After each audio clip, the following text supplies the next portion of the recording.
Welcome, ladies and gentlemen, to Carmine's Arena, a cultural gourmet of information, if you will, a feast for your mind and soul.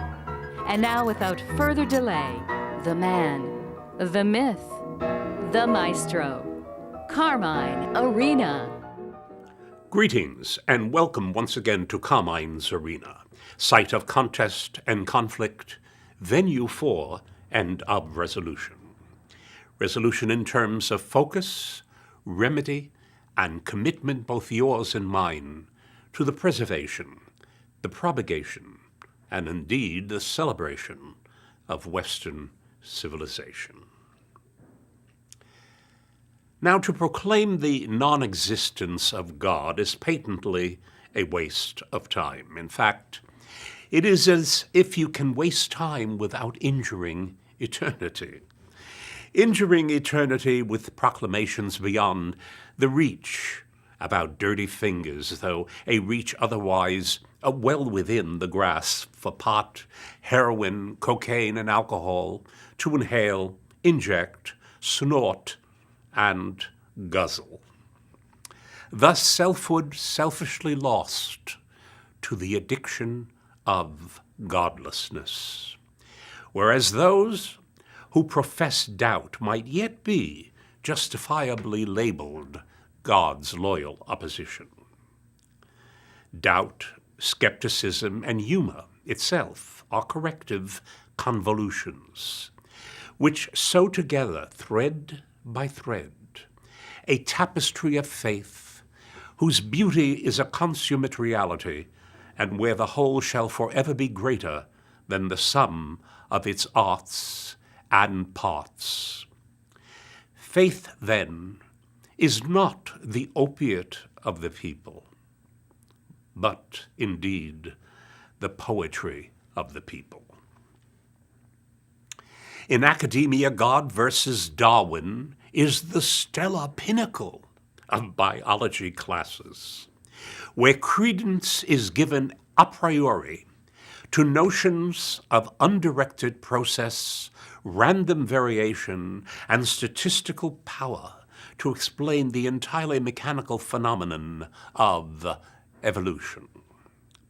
The evolutionary biologist David Barish, for one, maintains that there exists no literally supernatural trait that has ever been found in Homo sapiens. We are perfectly good animals, natural as can be, and indistinguishable from the rest of the living world at the level of structure as well as physiological mechanism. Hence, students need to know why science and religion cannot be reconciled. Thus, Darwin becomes the divorce lawyer, declaring our irreparable estrangement from our humanity, our imagination, our genius, our spiritual spark that lights the way to love, art, and articulations which fall below the interpreted calls of birds and beasts and tentacle legal geeks who play hide-and-seek with man as freak to tweak. The evolutionary scaffolding of biology dangles in the windiness of hauteur and the perennial ignorance of the learned, however. My respect for Darwin is as profound as, say, my admiration for Newton, who has a number of particulars been set aside by ever newer insights and understandings.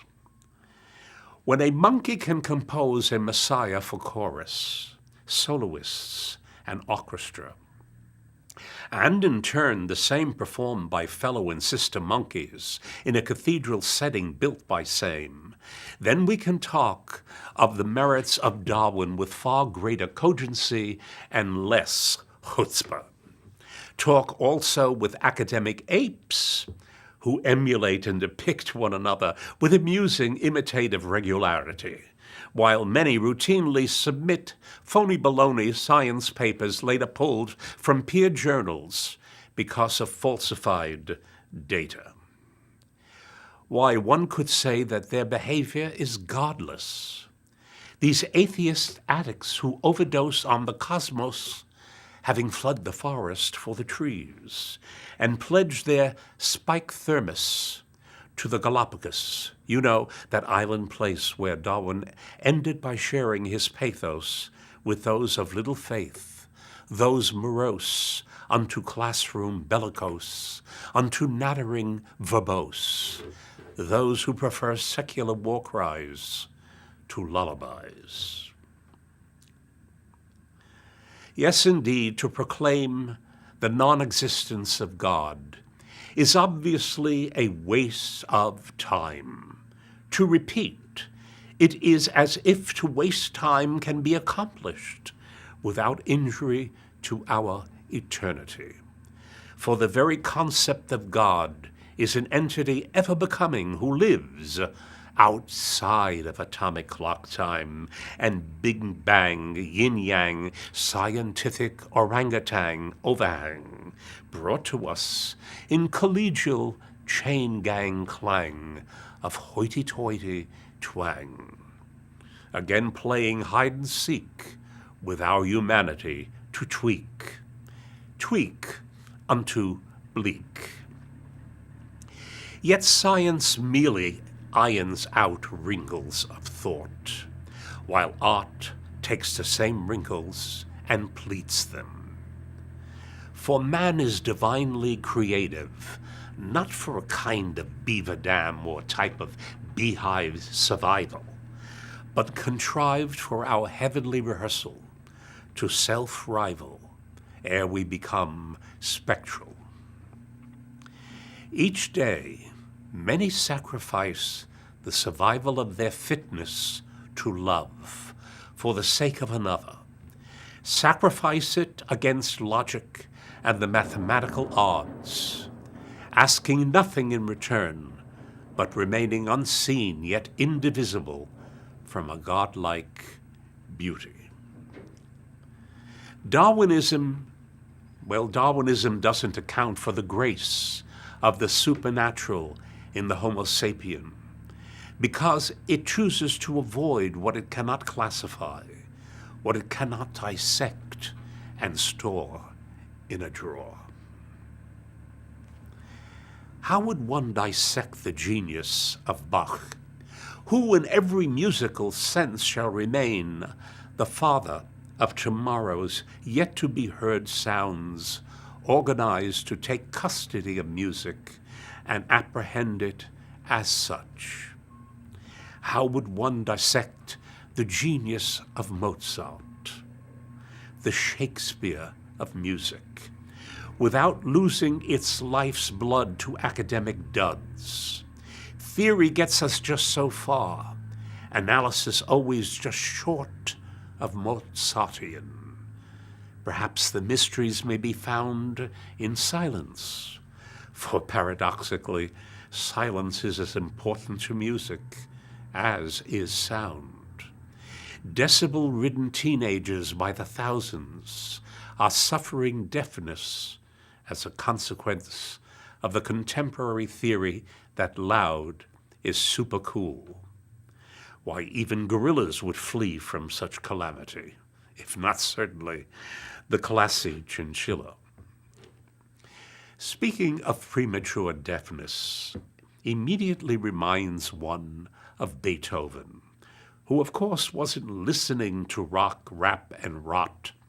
Yet this assault of fortune upon such a one who had perfect pitch and numerous other auditory refinements went forward anyway and every way but the wrong way to compose music that will continue to inform man of his uniqueness, casting Darwin to the margins and into theoretical tailspin. Why, even up to the end of Beethoven's earthly existence, he kept developing vigorously surpassing himself from linkage with his earlier traceable musico-historical connectiveness. In short, a supernatural trait which invites Darwin fans to fish or cut bait. Careful now what it is given to you to swallow or infiltrate from biology's playmates. Yes, before moving on, let's linger with Beethoven and his supernatural traits. Let's pause and promise to listen to his provocative last string quartets, for they are unique even for the Beethoven of his third and last period.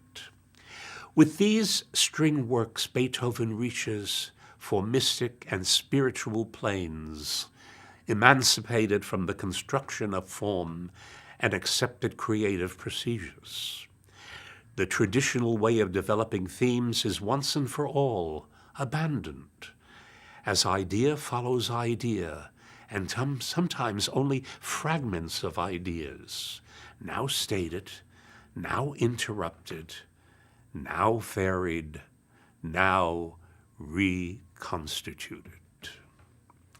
As Beethoven himself said, there was here an altogether new manner of voice treatment, just as there was here an altogether new sense of form, phylogenetically untraceable to earthly energies, but from a God-gifted afflatus, breathing upon it and producing a powerful impulse.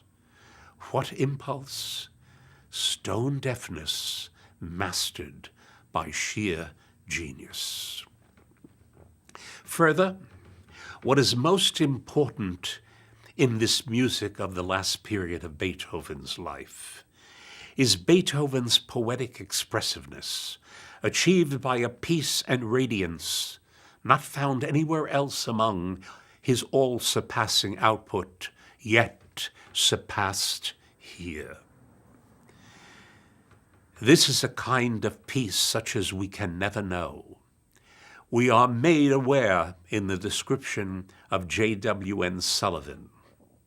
We are made aware of a state of consciousness exceeding our own, where our problems do not exist and to which our highest aspirations provide no key. Stay with me, friends. Arena is on a roll. The literary character in Aldous Huxley's novel, Point, Counterpoint, a novelist better known for his 1932 work, Brave New World. Put it in still another way. After listening to Beethoven's very last string quartet in A minor, opus 132, Aldous Huxley said, and I quote, "It's the most perfect spiritual abstraction from reality I've known."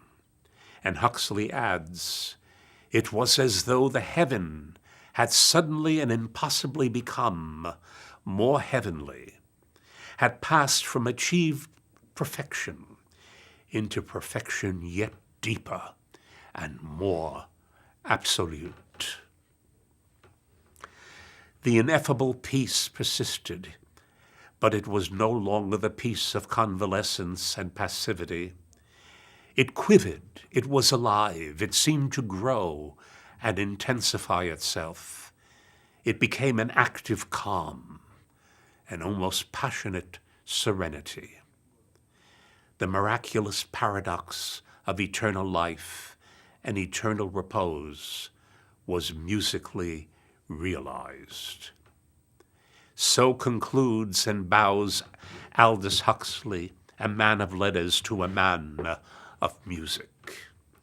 In all this, the flora and fauna of the Darwinian order is set up free and apart from us by the Magna Carta of human enigmas, which are solved for us by divine ultimata, the oracle of miracles, which overrides scientific errata.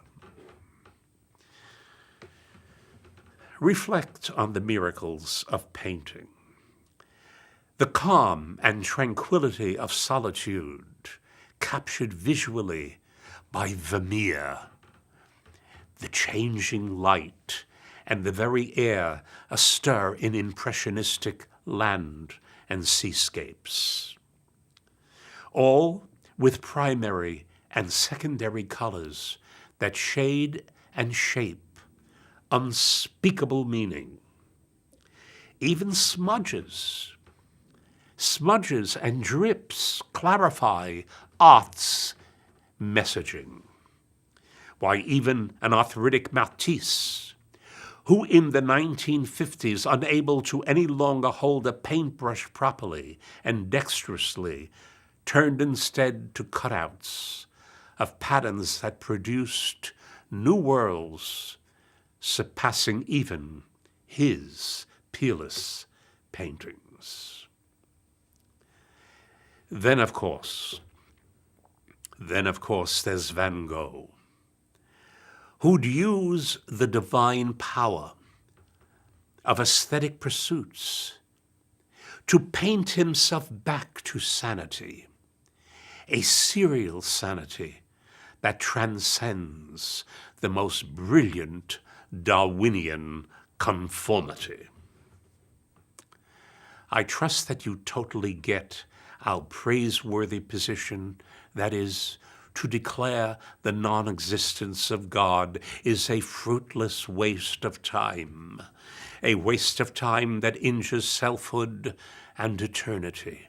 At the very least, as I've said, try to remain God's loyal opposition and engage all the lively arts, fine arts which from the get-go justify our individual existence, live deliberately as opposed to randomly.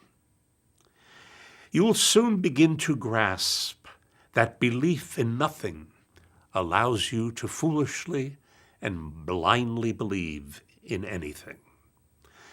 I call that the Nancy Pelosi effect, especially when pop-eyed affected. In fact, when she affects one of her many smiles, I just can't make up and I just can't make out whether it's an upward curve of friendliness or flatulence. You know, gas. All things considered, it's hot air that touts, for example, an Affordable Care Act from which she and her colleagues are furtively exempt.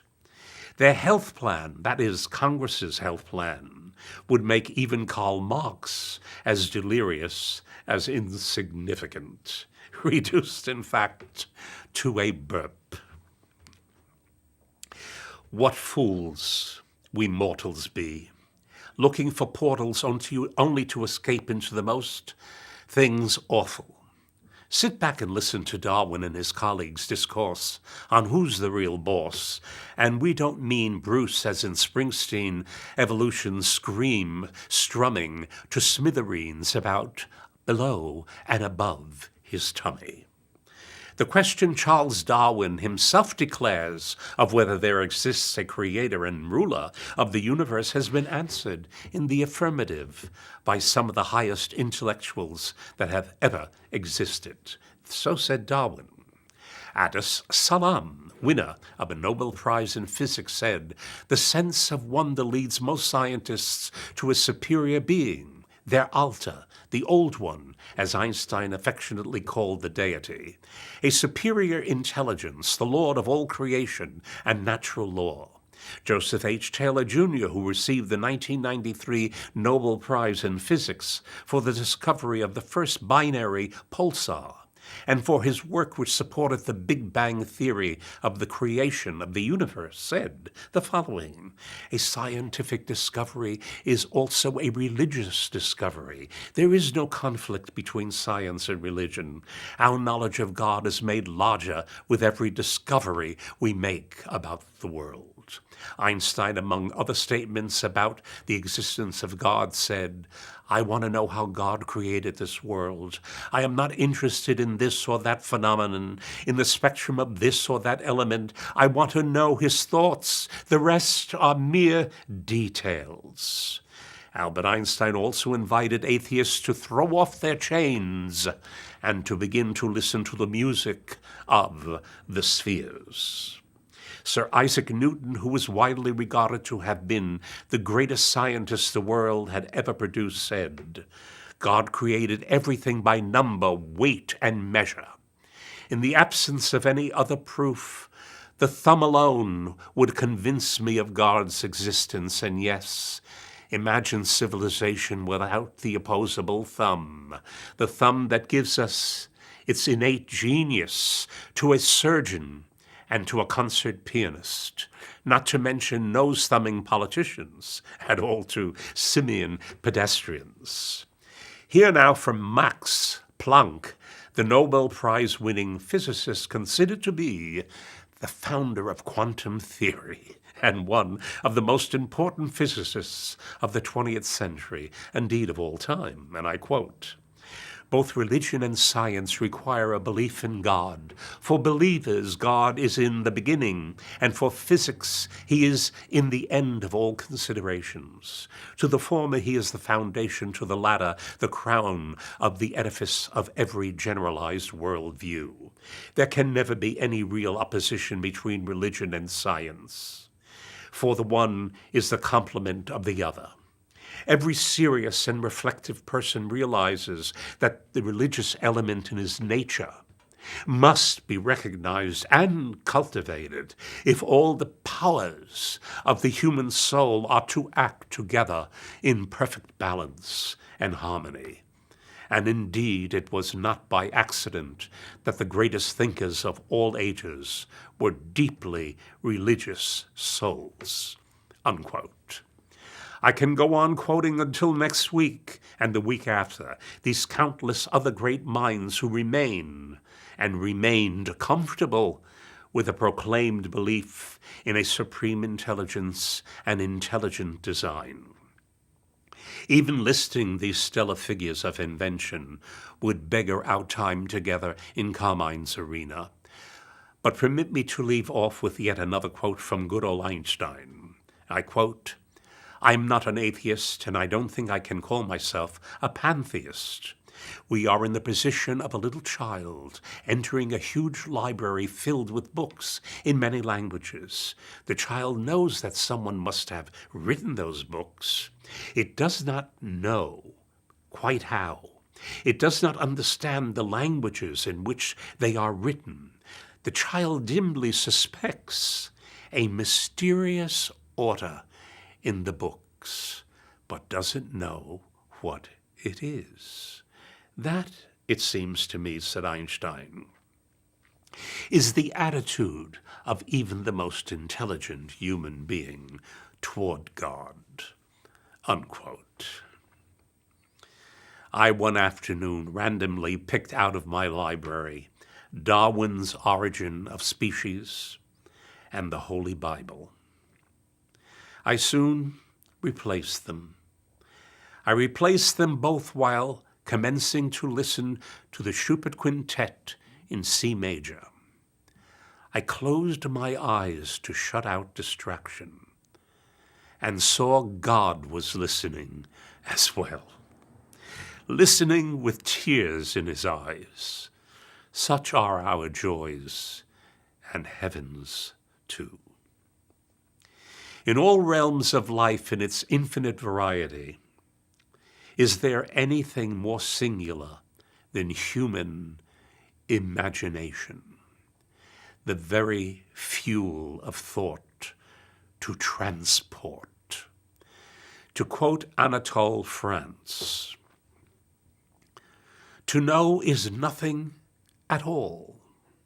To imagine is everything." Indeed, imagination is as good as many voyages and much cheaper. Atheism empties one of myth, mystery, magic, miracle, and mirth, and certainly imagination. That minister of ministers, imagination, gathers up the undiscovered universe like jewels in a jasper cup. To quote Joseph Conrad, the author of the great book, The Heart of Darkness, said this: "Only in men's imagination does every truth find an effective and undeniable existence. Imagination and not invention is the supreme master of art and life." Unquote. Yes, limber up your human capacity to imagine until you can take up residence in another's personal view.